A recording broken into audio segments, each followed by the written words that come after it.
बाबा जी और हुजूर महाराज जी की प्यारी सात संगत जी, आप सभी को प्रेम भरी राधा स्वामी जी। आज 16 मार्च दिन रविवार को बाबा जी महाराज जी ने डेरा ब्यास में बहुत जोरदार सत्संग फरमाया। आज सत्संग के दौरान बाबा जी महाराज जी ने एक साखी भी सुनाई, जिसे सुनकर सारी संगत भावुक हो गई और कई संगत साखी को सुनकर रोने भी लगी।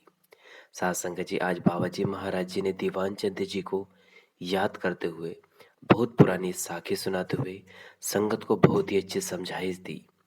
साखी में आप सुनिएंगे तो पाएंगे कि वह और प्रेम उस मालिक की बख्शिश होती है। साथ संगत जी, चलिए हम चलते हैं सत्संग की ओर। साथ संगत जी, आज बाबा जी महाराज जी और हजूर महाराज जी स्टेज पर लगभग 9:22 या 23 मिनट के आसपास आ गए थे। उस समय बड़े ही सुंदर सुंदर और प्यारे शब्द पढ़े जा रहे थे। आज बाबा जी महाराज जी ने जो बानी ली थी वह थी दिल का हुजरा साफ कर जाना के आने के लिए। पर बाबा जी महाराज जी ने आज 1 घंटे के आसपास सत्संग फरमाया। सात संगत जी, आज डेरा ब्यास में बहुत संगत आई हुई थी, रस भी बहुत था। सात संगत जी, तो चलिए हम चलते हैं सत्संग की ओर। सात संगत जी, आज बाबा जी महाराज जी ने जो बानी ली थी वहाँ तुलसी साहिब की बानी थी, दिल का हुजरा साफ कर के आने के लिए। बाबा जी बोले कि यह गजल तुलसी साहब ने शेख तकी को समझाने के लिए कहा था। शेख तकी, जो कि एक मुसलमान जिज्ञासु थे, वो हज की यात्रा करके वापस लौट रहे थे। उन्होंने जो है अपना खेमा वहाँ तुलसी साहब के डेरे के पास लगा लिया। तुलसी साहब ने शेख तकी को समझाने के लिए पहल कुरान का सहारा ले लिया। हमें ये बात ध्यान में रखनी है कि तुलसी साहब एक हिंदू साधु संत थे। तुलसी साहब ने दूसरे किसी ग्रंथ पोथी का हवाला ना देकर कुरान का हवाला शेख तकी को दिया और समझाया कि अगर मालिक को पाना है तो हमें अंतर्मुख होकर पाना पड़ेगा, तभी हम मालिक को हासिल कर पाएंगे। आगे बाबा जी महाराज जी बोले, आज मान लो हम खेलना चाहते हैं तो हमारे अंदर उस खेल को खेलने का इस्टेमा भी तो होना चाहिए। अगर इस्टेमा नहीं है तो फिर हम कहाँ तक साहस कर पाएंगे। ऐसे ही यदि हम परमार्थ में चलकर उसमें तरक्की हासिल करना चाहते हैं तो हमारे अंदर परमार्थ में तरक्की और परमार्थ पर चलने का स्टेमिना होना चाहिए। अगर हम देखें, हमारा बर्तन गंदा हो जाए और हमें अपने बर्तन को साफ करने की ज़रूरत है। बाबा जी फरमाते हैं कि दिल का हुजरा साफ कर। हुजरा का अर्थ यहाँ पर होता है किसी कोना या हिस्से से। जाना के आने के लिए बाबा जी आगे फरमाते हैं, यह जाने का अर्थ है उस मालिक से। बाबा जी फरमाते, आज हमने अपना बर्तन गंदा किया हुआ है। जन्मों जन्मों के मेल हम घूम रहे हैं लिए। जन्म जन्म की इस मन को मेल लागी काला होइष्या। बाबा जी फरमाते हैं, हम जब किसी कुर्सी या किसी स्थान पर बैठने लगते हैं तो सबसे पहले उसे देखते हैं कि वह साफ है या नहीं, और जब तक हमें तसल्ली ना हो जाए तब तक हम उस पर बैठ नहीं पाते। लेकिन जहाँ हमने उस परमपिता परमात्मा को बिठाना है, उस जगह की उस मन की हमें कोई खबर है, कोई परवाह है या नहीं। आज इंसान जो भी कर रहा है वह मन के अधीन होकर कर रहा है। मालिक ने तो हमें सबसे उत्तम से उत्तम जामा दिया है, और यही वो प्लेटफॉर्म है, यही वह स्थान है जहाँ उस मालिक से मिलने का एक रास्ता मिल सकता है। बाबा जी फरमाते, लख 84 जून सवाई मानस को प्रबल दी बढ़ियाई। इस पौड़ी ते जो जर नर चूके आए जाए सो दुख पाए। बाबा जी फरमाते हैं, इंसान जोनी ही एक ऐसी जोनी है जो कर्म जोनी है। इसी जोनी में हम यहाँ से निकल सकते हैं और हमेशा हमेशा के लिए 84 के आवागमन से मुक्त हो सकते हैं। मालिक ने हमें विवेक की ताकत दे रखी है और मालिक की भक्ति सिर्फ इसी जामे में हो सकती है। इसके बाद पता नहीं यह नरदेह मिले मिले ना मिले। आज हम सोच लेते हैं कि अभी तो हमारे पास बहुत वक्त है, कल शुरू कर देंगे, आगे चलकर शुरू कर देंगे। अभी तो बच्चे बड़े हो जाए उसके बाद हम भजन बंदगी उस मालिक की सेवा भाव शुरू कर देंगे। पहले हम अच्छे से रिश्ते नाते निभा ले, उसके बाद तो हमारे पास समय ही समय है।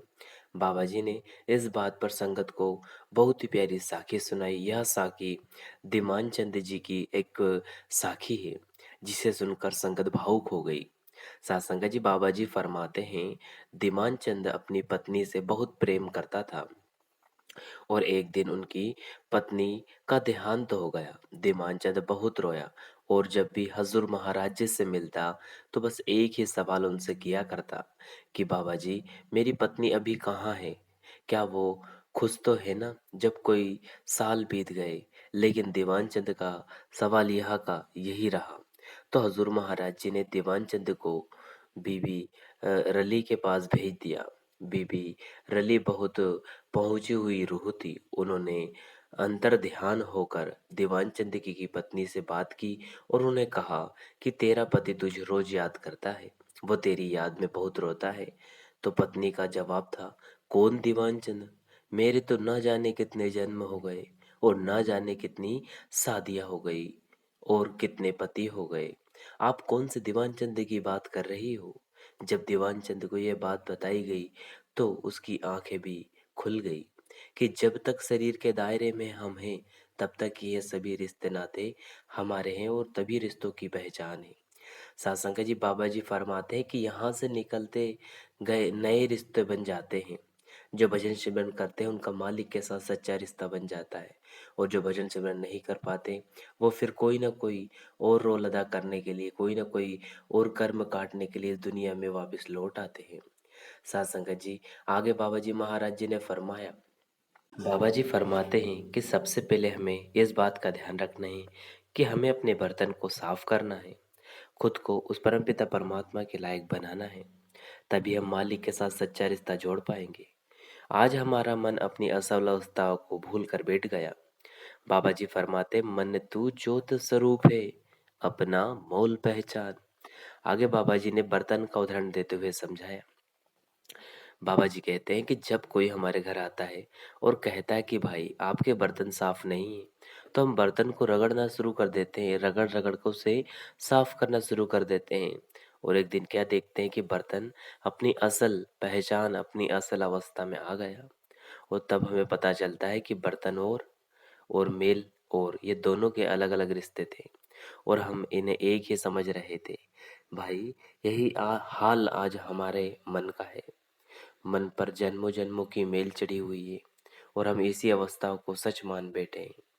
सासंग जी बाबा जी फरमाते कि इस मन को कैसे साफ करें? मन पर जन्मों की मेल चढ़ी हुई है।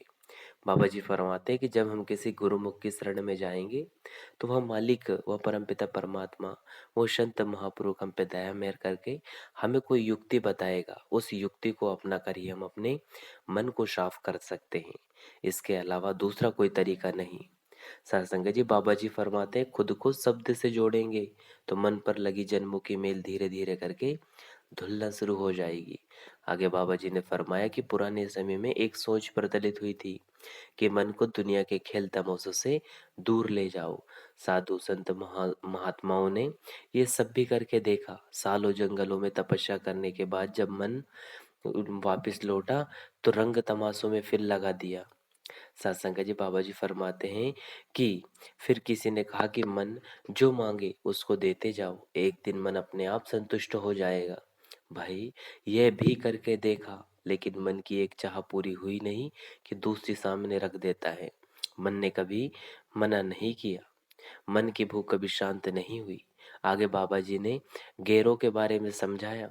बाबा जी कहते, जब से हमने होश संभाली है तब से हमारा पूरा ध्यान इन रिश्ते नाते धन दौलत इन सभी को निभाने में लगा पड़ा है। न जाने हमने कितने असूलों की इनके खातिर कुर्बानियां दे दी। अंत समय क्या कोई रिश्ता हमारा काम आएगा? क्या कोई धन दौलत हमें साथ निभाएगी? बाबा जी बोले, राम गयो रावण गयो, जाको बहो परिवार। एक दिन सबने यहाँ से चले जाना है, सबको ये संसार छोड़कर चले जाना है। बड़े महाराज जी इन्हें मीठे ठग कहा कर पुकारा करते थे। ठग किसको कहते हैं? ठग वो है जो हमारा अपना बनकर हमें धोखा दे जाते हैं। बाबा जी फरमाते, ये सब गर्जों के रिश्ते हैं भाई।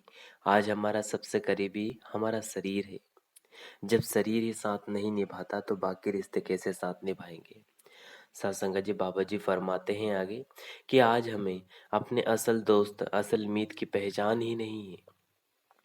सच्चा मीत वो है जो हमें हमेशा हमारा साथ निभाए और उसकी हमें कोई परवाह नहीं है। सत्संग जी बाबा जी महाराज जी सत्संगों में आगे फरमाते हैं, बाबा जी बोलते हैं कि क्या हमारे कर्मों का हिसाब हमारे रिश्तेदार, हमारे दोस्त या फिर हमारे कोई पड़ोसी या घर संबंधी इनको दे पाएंगे। बाबा जी बोले, कर्मों आपो आपनी के नेड़े के दूर। सत्संग जी बाबा जी फरमाते, कर्मों का हिसाब तो हमें खुद ही देना पड़ेगा। कर्म से संसार में कोई नहीं बच पाया, चाहे कोई अवतारी पुरुष हो या कोई आम इंसान। आगे बाबा जी ने मन की असल अवस्था को एक बड़े ही अच्छे उदाहरण देते हुए समझाया। बाबा जी कहते हैं कि एक बच्चा अपने पिता की उंगली पकड़कर जब मेले में जाता है, जब तक पिता की उंगली उसके हाथ में है तब तक सारे पूरे मेले के रंग तमाशे उसको बहुत ही सुंदर लगते हैं।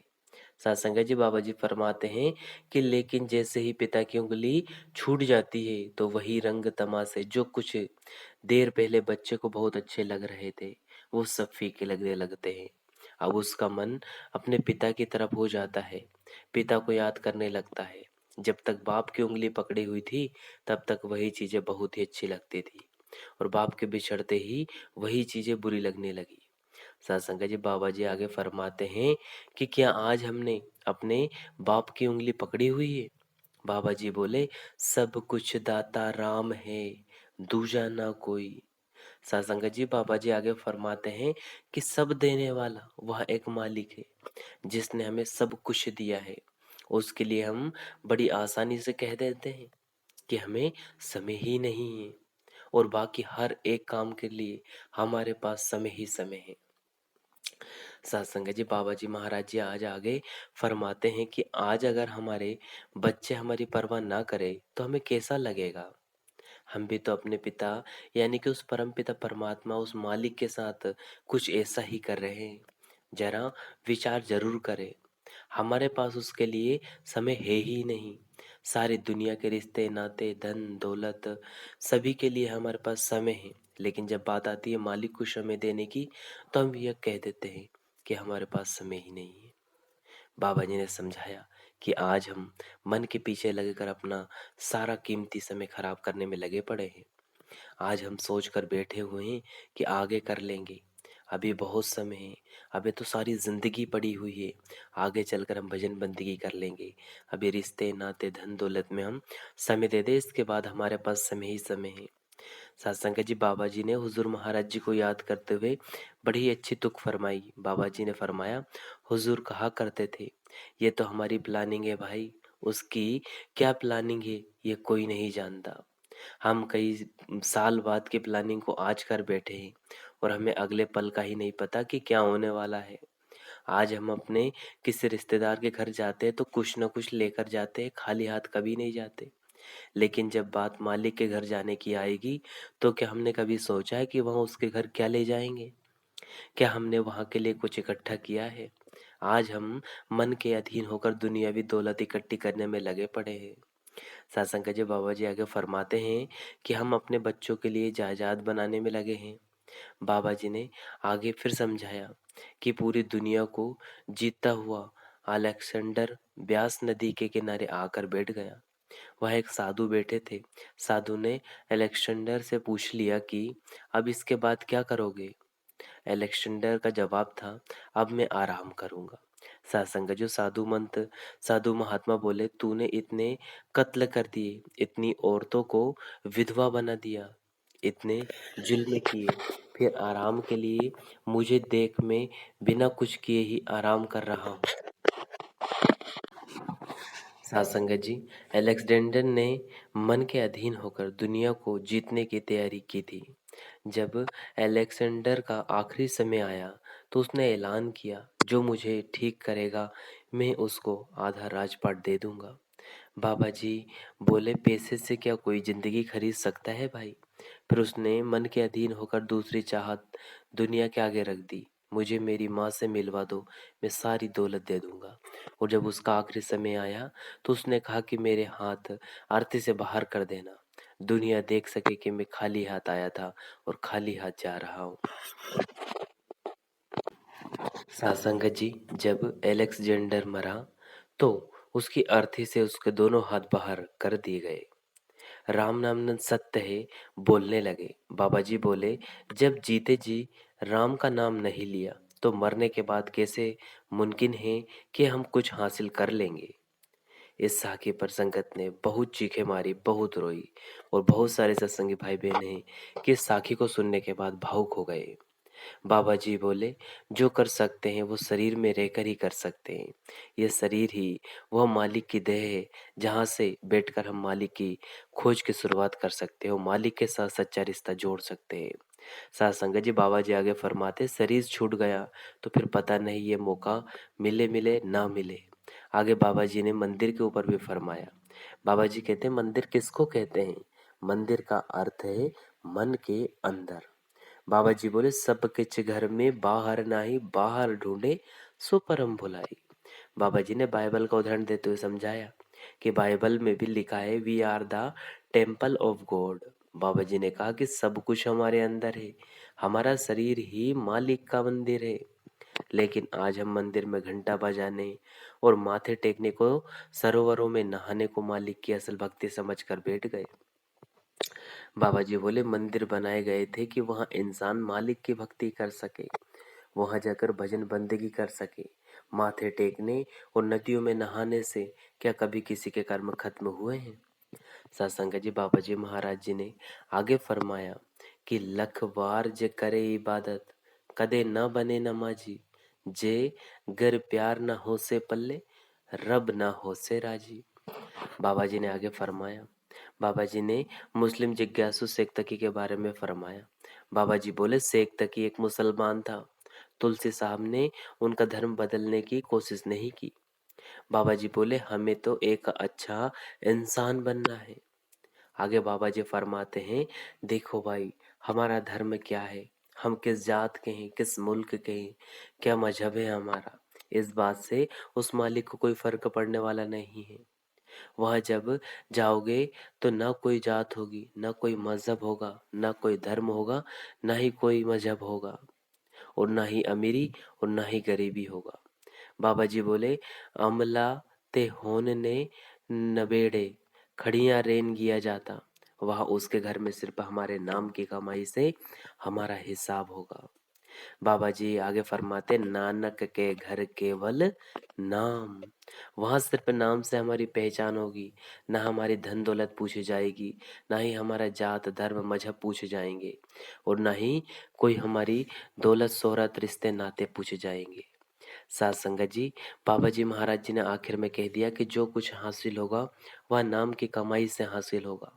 बिना नाम के, बिना भक्ति के कुछ भी हासिल होने वाला नहीं है। जब तक हम उस मालिक के बहाने में रहकर, उस मालिक के हुक्म में रहकर हम भजन बंदगी नहीं करेंगे, तब तक हमें कुछ भी हासिल होने वाला नहीं है।